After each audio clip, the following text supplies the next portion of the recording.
اعوذ باللہ من الشیطان الرجیم بسم اللہ الرحمن الرحیم۔ بارگاہ رسالت میں اونٹ کی فریاد۔ ایک بار حضور اقدس صلی اللہ علیہ وآلہ وسلم ایک انصاری کے باغ میں تشریف لے گئے۔ وہاں ایک اونٹ کھڑا ہوا زور زور سے چلا رہا تھا۔ جب اس نے آپ کو دیکھا تو ایک دم بلبلانے لگا اور اس کی دونوں آنکھوں سے آنسو جاری ہو گئے۔ آپ صلی اللہ علیہ وآلہ وسلم نے قریب جا کر اس کے سر اور کنپٹی پر اپنا دست شفقت پھیرا تو وہ تسلی پا کر بالکل خاموش ہو گیا۔ پھر آپ صلی اللہ علیہ وآلہ وسلم نے لوگوں سے دریافت فرمایا کہ اس اونٹ کا مالک کون ہے؟ لوگوں نے ایک انصاری کا نام بتایا۔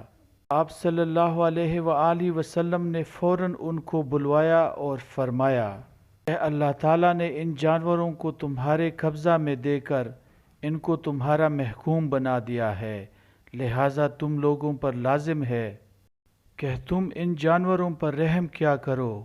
تمہارے اس اونٹ نے مجھ سے تمہاری شکایت کی ہے کہ تم اس کو بھوکا رکھتے ہو اور اس کی طاقت سے زیادہ اس سے کام لے کر اس کو تکلیف دیتے ہو۔